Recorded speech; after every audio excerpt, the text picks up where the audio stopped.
Parents being involved, I think it's a 50-50 thing. If you're lazy, I mean, that's the only way I could put it. If you do lazy parenting, then you let the television and the electronics raise your children.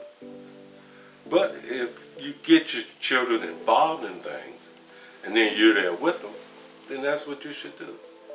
And believe me, it makes for it's social environments are great for kids. Because then they get to learn that, it's not just brothers and sisters, it's these other people out here. It's these people from other ethnic groups. It's people with money. It's people with no money. It's all this going on in life, and you have to learn to deal with it. You have to learn to be a part of that melting pot that it is. And if you can't deal with it, if your personality can't deal with all of that, then sooner or later it's going to catch up with you and you'll be hurting an adult life. We beat ourselves up about being bad parents all the time. Like, I know I do. I say, I'm just a terrible mom.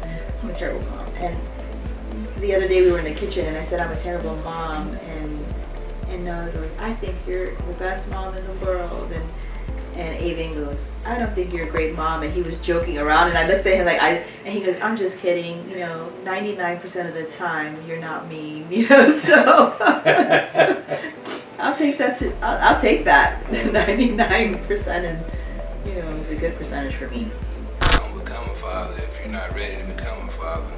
When I was talking about morals, make sure the person that you decide to have a baby with lines up with your morals. Like, those are the things that you can deal with, the way that you want your life to be. Because it's hard, getting with people and then acting like you're going to be able to change them.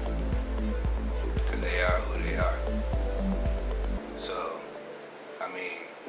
pick your mate wisely. Go a little deeper than her cousin.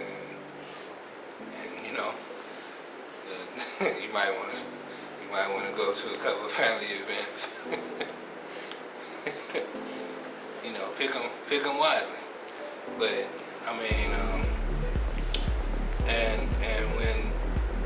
when your child comes into the earth, just realize that they ain't asked to be here, and you're responsible for that life now. And it ain't about you. You got somebody else that needs some guidance and some nurturing and all that. You be the one to do it. But step up and be a man about it. It's better. Parenting is a huge job. Sometimes when I step back and I see my children, and I see them smiling and having fun and being silly, and it makes me feel amazing because I created that environment.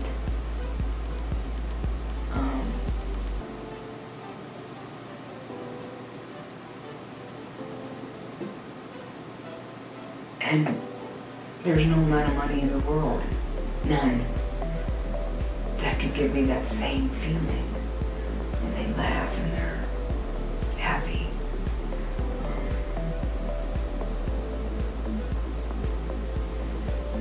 And two, knowing that I married the most amazing person in the world. She gives them so much more than I'm capable of giving. And the way she sees the world, that's probably why I love her so much, is because the way she sees the world is different than all others, in my opinion. So they get to see something that I could never give them. And I love that because they're going to be such whole adults. They're going to have a little bit of me and they're going to have a lot of her. And it's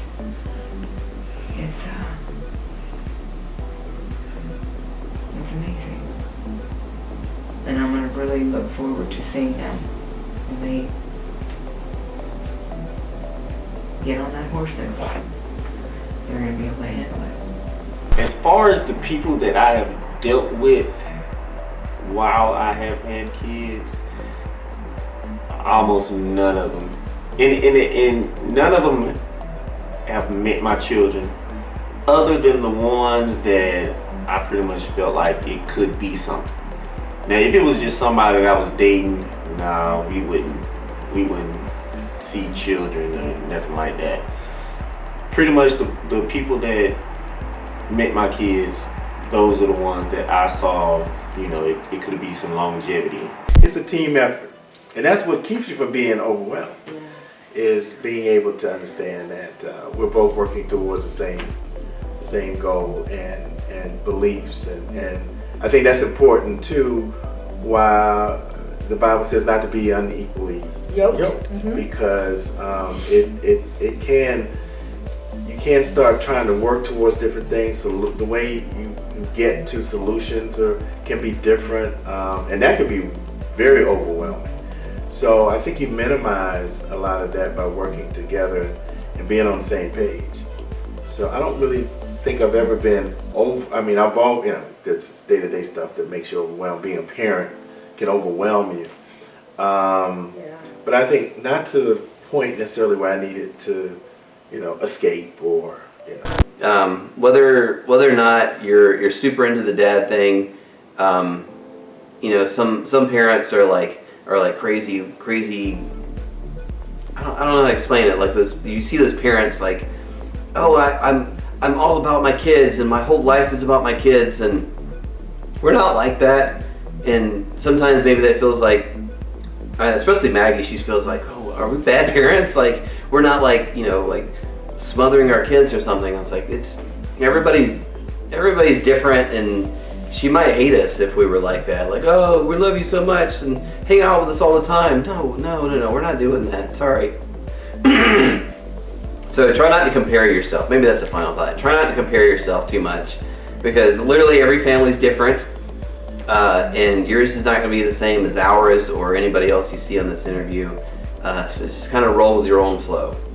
I think it's very important for us to realize all children are our children. All of them. Whether they came from us or not. And it's up to the adults to take care of them. And whether we have them or we just see them, or if they're our nieces or nephews or whatever, it's up to us to show them what a good human being looks like. Period. And that will take care of 95% of everything that we're concerned about in society. Just be a good person so that children can see what a good person looks like.